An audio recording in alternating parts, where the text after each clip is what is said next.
Hi everyone, it's Ella from Ella Web Design and welcome to my podcast from 0 to 25K for women who want to have a better work-life balance, who wants to start and grow their business working from home. And today I'm not on my own, as you can see, I'm joined by a very special guest, Johanne O'Halleron.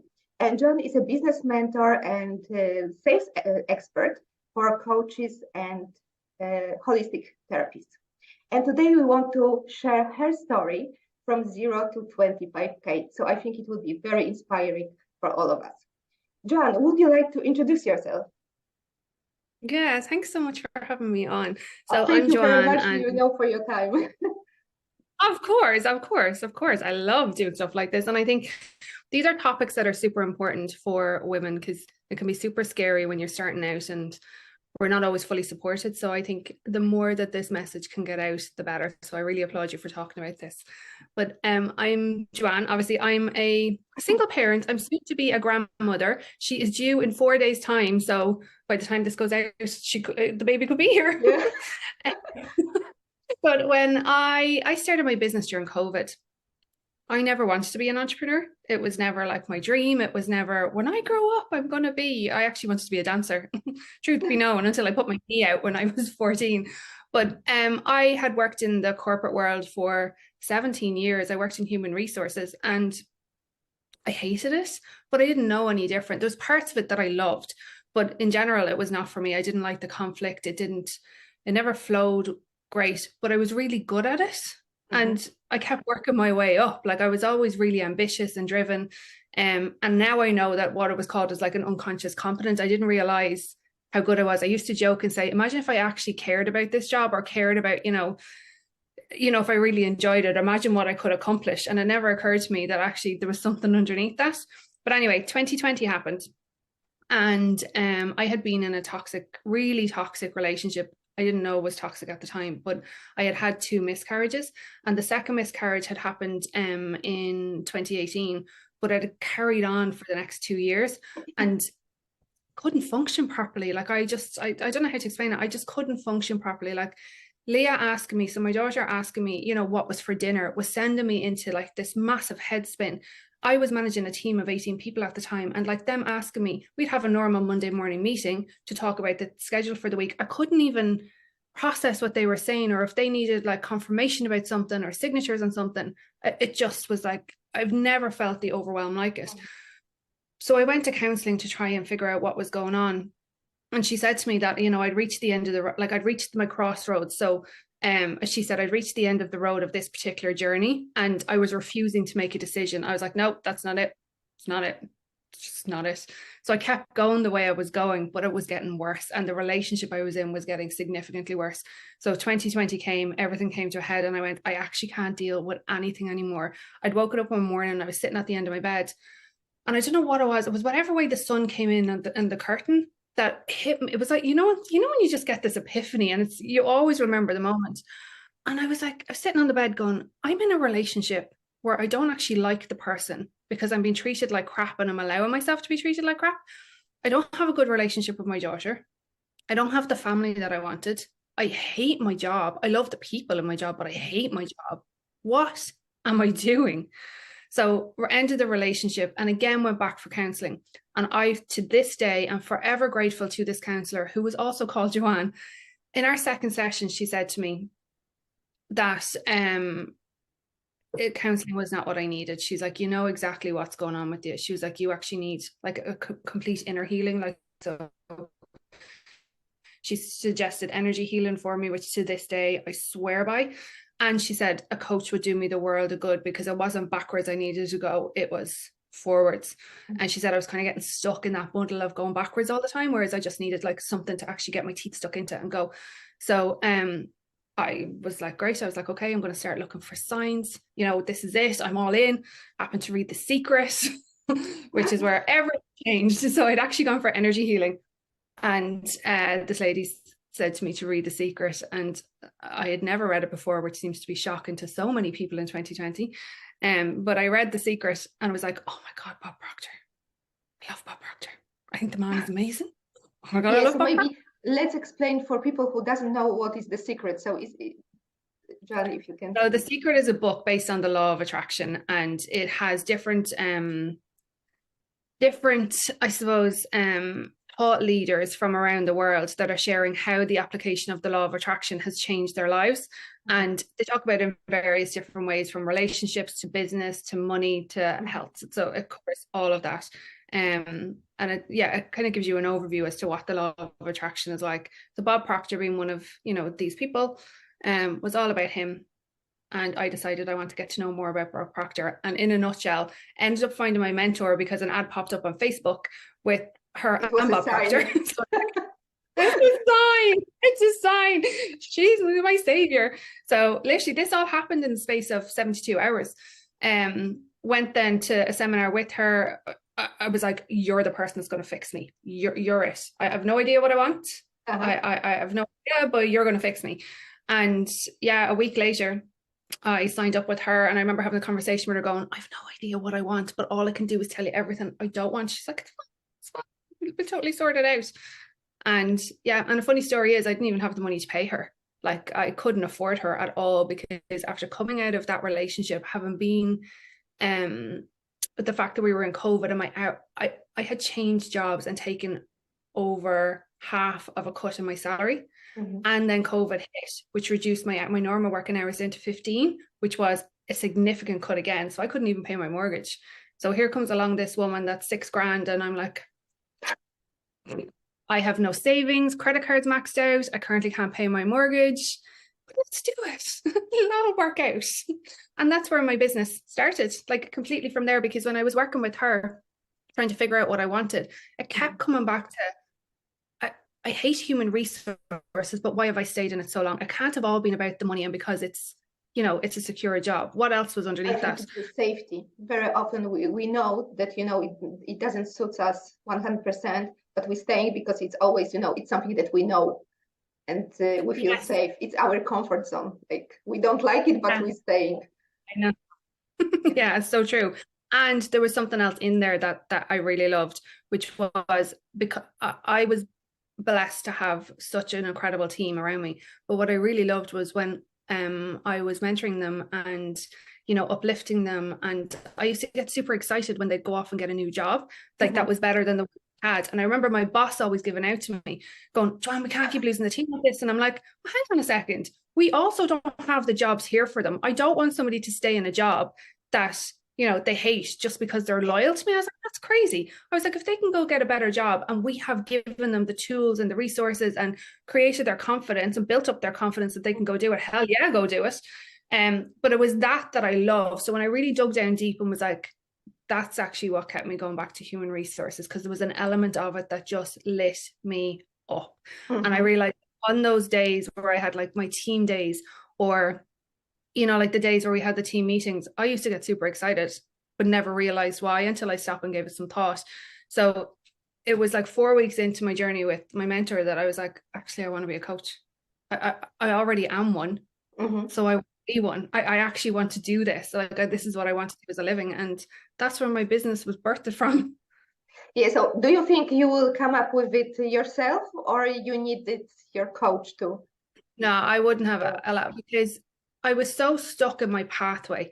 So like I knew I had been having multiple conversations that this was not for me. And other people had said to me, why don't you be a trainer? Why don't you be like, why don't you go into learning and development? You love helping people. You love teaching people. And all I kept going was, yeah, but. It sounded great, but I was terrified. I was like, how am I going to make that shift? And it was more around the judgment of, like, I'm currently at director level. So do I have to go back again, start all over again? That's embarrassing. I didn't want to have to share that with anyone. And that's me being completely honest. I wouldn't have said that out loud at the time. And I'm not sure that's what I would have known was going on in my mind. But that's exactly what it was. So no, I wouldn't have. How could I have? If I had spent, at this stage, it was 8 years going, I hate my job, I hate my job, I hate my job. And I hadn't come, and I burnt out twice. And I changed my jobs twice to try and figure out, like, it's all about the work-life balance. No, I was never going to get there on my own, because you can only know what you know, and who you're surrounded by is a direct reflection of the results that you create. I was not surrounded by people that were incredibly successful entrepreneurs that had big dreams and that did anything outside of the box. So how would I ever have got there? Yeah.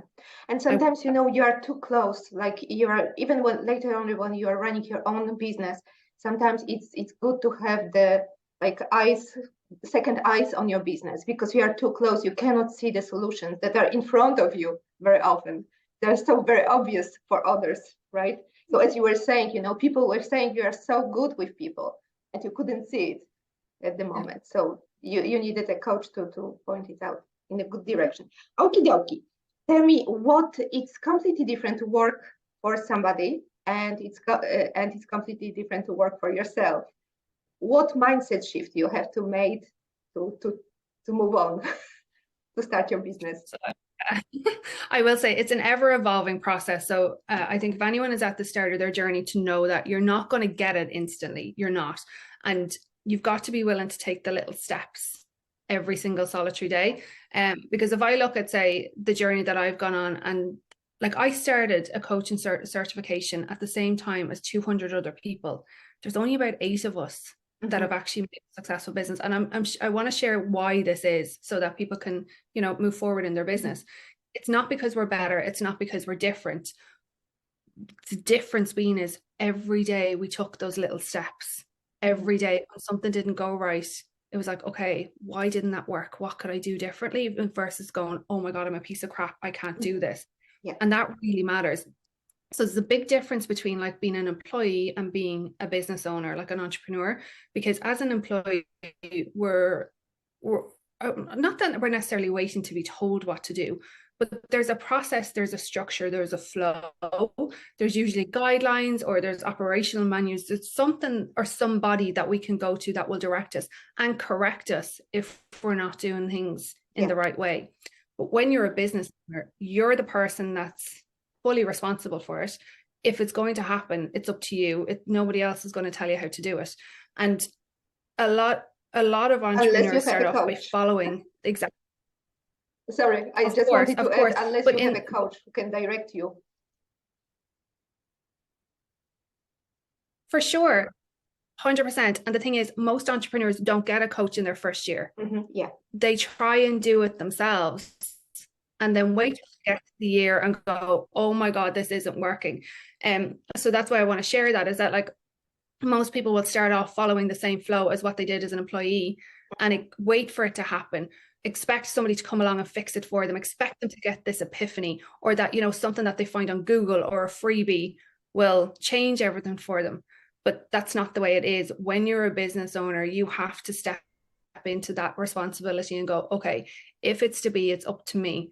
Who do I need support from, and what do I need support with to make it happen? Not, can it happen? Will it happen? Oh my God, what happens if this goes wrong? You've got to every day shift your mindset to go, what's my intention today?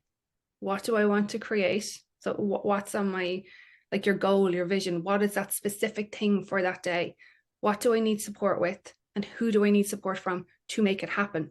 And another thing that people often don't think of to ask themselves as well is, who do I need to be in order to make it happen? So like, there's some days where like I wake up and I'm like, oh my God, this is huge what I'm going to do. But today, courage and vulnerability is like a non-negotiable. Like, that's where I've got to be. I've got to be vulnerable in the fact that I'm unsure, I feel scared, I've got the butterflies in my tummy again, and I've got to be courageous and go for it anyway. Like, I always think there's 3 big lies that people tell themselves that keep them stuck. The first one is, I don't have the time, which is not true. So like that, you know, like I'll do it later when the kids are up, or, you know, I have an awful lot on my plate at the moment. But what that really means is that you're not choosing to make it a priority. And I always say, because I am a mother, I can absolutely say this. If something happened to Leah in the morning, I wouldn't think twice about going and being there for her, because that's a priority. You've got to treat your business the same way. This is your baby. You are responsible for your business. Yeah. So if you want to have like a healthy, thriving adult business, for example, you've got to treat it the exact same way. So that's one of the lies. The other lies is, I don't have the money. So we make decisions based on what our current reality is, but we can never get to where we want to be based on our current reality. Sorry, you were frozen for a second, but I think you are back now. Okay. So yeah, so we can't make decisions based on our current reality. So like I didn't have money at the time when I invested in my mentor, but I also knew that I was never going to figure it out alone. Like going to counseling and other things, be able to make the decisions. And the thing is, you will always find money from somewhere. Like most people have savings, most people have access to credit cards and are afraid to use them. John, we But lost that comes you. back to you not trusting that you're not going to get the return on the investment. But again, that's up to you. It's up to you to get the return. Yeah, John, sorry, you are frozen. I can hear your voice, but the video is frozen. So should I pause and restart or? Down to trusting in ourselves. We don't trust that if we hand out money that we are going to get the return.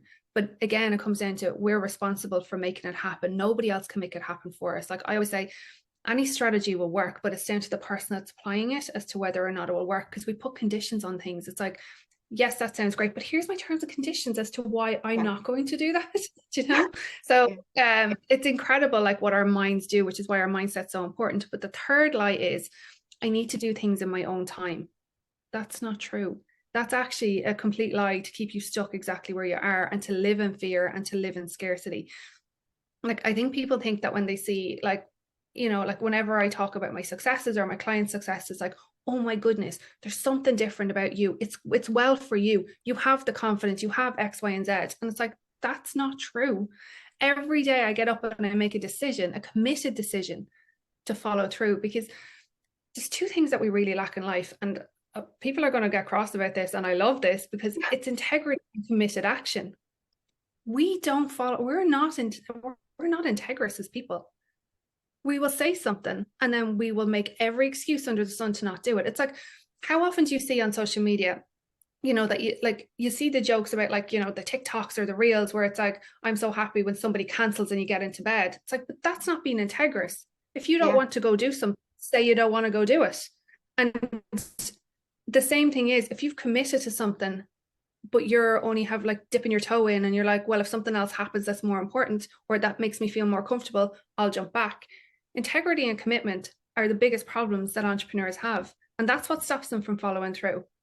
It's not anything else. You're going to feel uncomfortable. You're going to feel afraid. But it's, are you committed? And do you have integrity in terms of what you're doing? If you're wavering on either of them, struggle.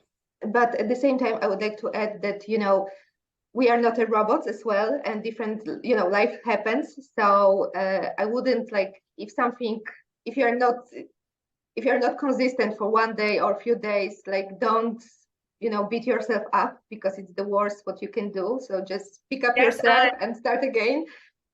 Yeah, but Ella, what I'm going to say to that is I'm going to agree and disagree with you, right? Because I totally agree. Life happens, but we still are responsible for how we choose to lead our lives. Because when we're at the start of something, any little thing that happens is a perfect reason to not follow through on something.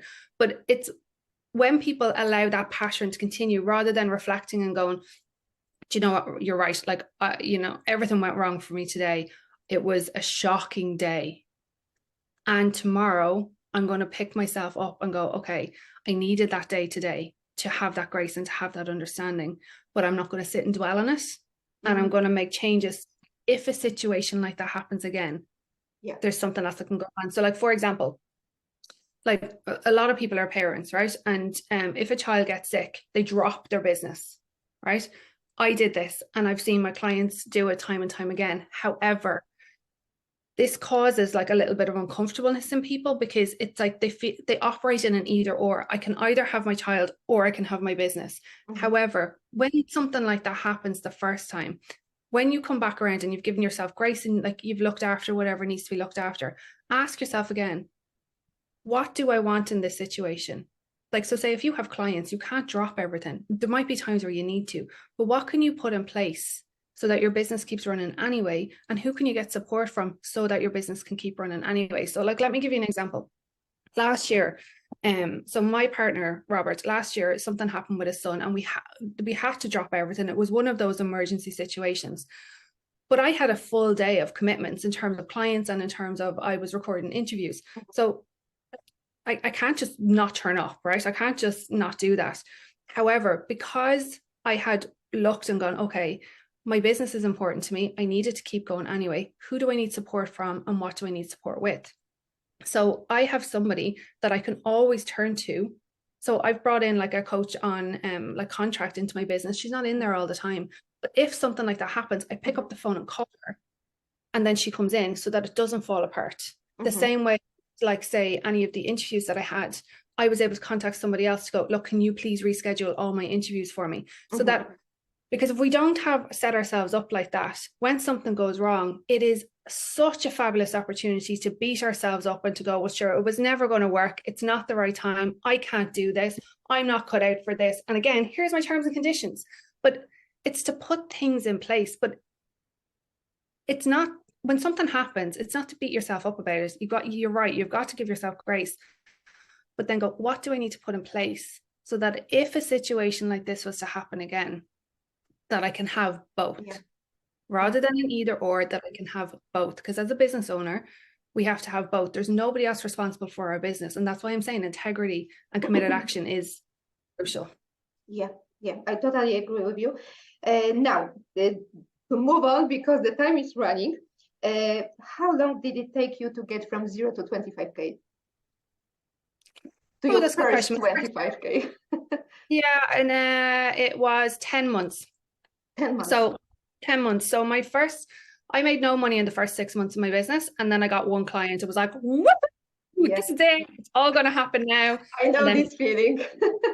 You're just jumping around. Oh, I was like a lunatic running around my kitchen. My uncle was here painting my kitchen at the time. He didn't know what was going on. And I was like, score, I made it. But then nothing for 2 months. And at this stage, I had hired a new business coach. So stuff was happening in the background. And then the 8th month happened and boom, my first 10K month. And I was like, oh my God, score. Yes, again, this is after happening. Then for the next 6 weeks, I had nothing, because my passions were still there. I was still going back to what I knew. It was like, you've achieved this, so now you can stop. You've achieved this, so now you can stop. So yeah, it wasn't until month 10 that I had another one of them. So it was 15 grand, I think, that month, or no, maybe it was 17. And then I went into launch cycles and was taking in like multiple 5 figures then whenever I launched. But it was working through all of that every day. And like I was saying earlier on, being in integrity around, this is my passion. It isn't working for me. What do I need to change so that I can make this happen? Not will it happen? How do I make it happen?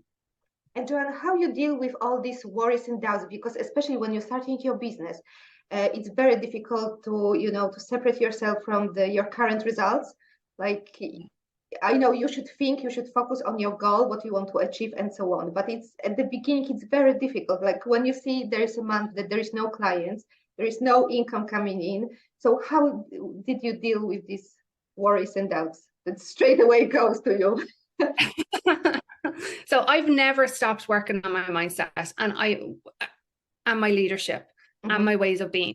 So from the moment I signed up with my mentor originally back in 2020, I have continuously had like mindset and leadership mentors, as well as like my business and strategy mentors, because we all have blind spots. And every time we up level or, we're going to our next level, it creates different things in us. But every day, like my mindset is a non-negotiable every day. I used to have it on my wall here, all the ways that my fear would show up. So like it would show up in terms of, I'd take out the Hoover. There was a conversation that I had with my cousin when I was 12 that used to come back and run around in my head. What did this have to do with now? But it still will keep coming back. And what I learned was, as I was working through this, I would release it every day. I'd be like, okay, I see these thoughts. They're not supporting me. And I'd picture them in a bubble and I'd say, I love you, I set you free, and I'd push it away. But this is every day. Even when I didn't want to, I would not go asleep at night without having released them. And what I learned was, you're right, there's months where clients don't come in and it is so uncomfortable. And, particularly if you feel that, you've started this business and other people maybe don't agree with you or are not fully supportive of it, you start to feel pressure. But what I found is when you focus on everything that's going wrong, if you think about how much time you're spending on that, it actually is taken away from the stuff that would generate like money, or would generate clients, or would generate leads. So it's to let yourself have that, as I always say, let yourself have like a 10-15 minute pity party. Go with, feel the feels. Like, we're human beings, we're meant to feel our feelings, but it's to not let our feelings feel us. Yeah. So it's really important to get them out, because what we do is in our head, and when we keep them in our head, they go into our body. So when you're having like your pity party, or whatever you want to call it, say it out, like get it out of your head, like speak it out, cry, scream, shout, whatever you need to release the emotions of it. Yeah. And after that, then do whatever you need to do, like to reset yourself, whether it's like have a little dance, whether it's to go have a shower, whatever reset, go have a walk, whatever resets you. And then refocus again, going, what is my intention? What do I want to create? Who do I need support from? And what do I need support with? Because if you don't deal with what you're feeling, it deals with you. Yeah. And that's a fun place to be. Yeah. I find also it helps me a lot, to write my gratitude list, because instantly, it puts me into this higher vibration and in this gratefulness and so on. So, and it's very important not only just to write it down, but also recently I heard a very good tip that, you should think, for example, I'm grateful for my kids, and you should think how would you feel if you didn't have these kids, haven't got these kids. So how you would feel if you have lost the thing, because straight away this gratefulness is bigger and it's real. So it's not just written on the paper, but you really can feel it. So just imagine how would you feel if you had lost this thing that you are grateful for. Okie dokie, let's move on. What were your biggest problems and challenges in the first year of business, and how you overcome them? Yeah, my control. So we all, for anyone that doesn't know their personality type, get to know it, because it is so important for knowing what your barriers are. So my natural style is the real excitement, the real, like, I will create ideas to beat the band. If you've got a problem, I will see the solution without fail. However, I'm also super controlled. So that's not necessarily perfectionism, but it's like, if I don't feel comfortable, we're not happening. And it's like super direct. So when you know what your personality style is, you can see what blocks you. My control, so I'll say it straight up. My need to be right, my need to look good, and I don't mean physically look good, but as in only outward project the stuff that was going really, really well. My lack of consistency. So I would be consistent with sharing all the amazing stuff, but I wasn't actually consistent with doing the pieces behind the scenes and connecting with who I needed to be. And shiny object syndrome. Yeah, they were my biggest shiny object. I'm up. It's crazy. It's like magpie. That's me. So they were my big. I have written on the wall, I won't sign up to any more freebie. I won't sign up to any more course. And then, yeah, it's crazy. So, but it all comes back to the same thing. Like, what do I need support with, and who do I need support from? But you've got, like, what I found was, it was actually, again, integrity, being really honest with myself and being vulnerable. Like, what is it that I really need, and how am I going to get there? And accepting that if it's to be, it's up to me. Like, there is no magic source out there, because by the time I had made that first 10K, that was my third business coach. Let me say that again. That was my third business coach. So I'd had my mindset coach, and then I'd had 3 business coaches. The first coach I had, I refused point blank to do what she told me. Refused. It had worked for her. She'd created 6 figures, and I'm not doing it. I'm just not doing it, because I didn't feel comfortable doing it. Now I do it because it makes sense to do it. My second one, I thought she was too wishy-washy. Again, this is my controller side, like, as in, because I'd be quite dominant. I just thought she was too wishy-washy, and I'm like, you don't know what you're talking about. And I wasn't until my third one. Better. Of course I did. Sure, I have to be right. And then it wasn't until my third one, whose personality was so like mine, I was like, I will do whatever you tell me to do. So I think the lesson in this was, make sure that you find somebody that you're connected with, that you feel aligned with, and then follow exactly what they tell you to do. If you tweak it, that doesn't mean that you can't put your own flair on it, but if you tweak it and you don't follow the process exactly how they've told you to, that's where the struggles come in, and that's where the frustration comes in. And that's where, it just gets really annoying, where you're like, why won't it work for me? It's like, because you're not taking coaching. Yeah. Okay, and the very last, because we really short on time, there's a lot of people who wants to work only part-time, so they have very limited time to dedicate to work. So what one thing they should do daily to move their business forward? Just one thing. Time block. Mm-hmm. Time block, so that you can focus on what's important. Time block. If you only have an hour a day, within an hour, what is it that you're creating? No distractions. What are you creating within that 1 hour? Time block. Okay. Johanne, thank you very much for your time, for being with us today, and for sharing your story. Very inspiring. Tell me, if people would like to get in touch with you, where they can find you. Oh, Instagram. I love playing on Instagram. Instagram is What's your handle? Awaken Potential Coaching. Okay. And you also have a freebie for us. Would you like to tell something about your freebie? Yeah, sure. So I think people getting their first few clients is like the most stressful, and you can't figure out what to do. So I have a free masterclass that literally shows you exactly what to do, the steps to take. And if you follow it, you will generate your first few clients. Perfect. Thank you very much. I will leave all the links in the description of this podcast and also in the description of the YouTube video because right now I want to share my podcast on the YouTube as well because I found it can be a good thing. So if you have any more questions for Johanne, you can send it to me, ella@ellawebdesign.ie, or you can contact Johanne directly through Instagram. So thank you very much for watching, for listening. This is Ella Shumlas, and I will see you next week. Thank you very much. Bye-bye.